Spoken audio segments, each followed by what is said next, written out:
எல்லோருக்கும் காலை வணக்கம். நான் உங்கள் குட்டி ஃபார்மர். இன்றைக்கி என்ன தகவல் பார்க்கலான்னா, நேற்று அதிகமான காற்று மழையின் காரணமாக நம்ம நெல் வயல்லாம் கொஞ்சம் சேதமாக இருந்துச்சு. அறுவடைக்கு வந்து அடுத்த வாரம் நம்ம அறுவடைக்கு வந்த பயிர் கொஞ்சம் படுத்துச்சு. பயிரெலாம் இயற்கை சூழ்நிலை சரி பண்ணினே இருக்குது. இதெல்லாம் ஓரளவுக்கு பரவாயில்ல. இன்னும் அடுத்தடுத்த கணினி தான் ரொம்ப சேதமாயிடுச்சு.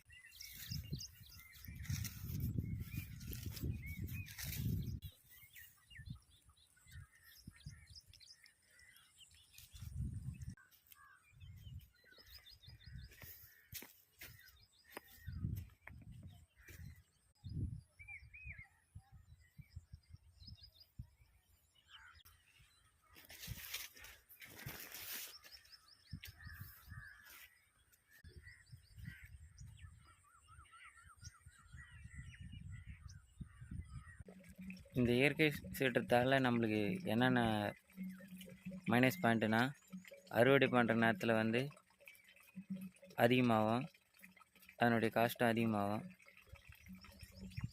ரெண்டாவது, நம்மளுக்கு வெஹிக்கிள் மாட்டு கிடைக்காது, கால்நடைக்கு பற்றாக்குறை ஆகும். அறுவடை சமயத்தில் கழனிகள்லாம் அதிகமான ஆழமாகிடும் அறுவடை பண்ணும்போது. இதனால் ரெண்டாவது ஏர் ஓட்டும் போதும் பைசா, காஸ்ட்டு, டைமிங்கு எல்லாமே அதிகமாகும். நம்மளுக்கு இயற்கை சூழ்நிலை சரியான அமைஞ்சதுனா தான் ஏதோ ஓரளவுக்கு விவசாய பணியை நகர்த்த முடியும்.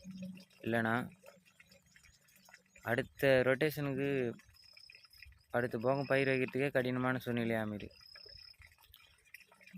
என்றும் புதிய தலைமுறை விவசாயிகளுக்காக நான் உங்கள் குட்டி ஃபார்மர்.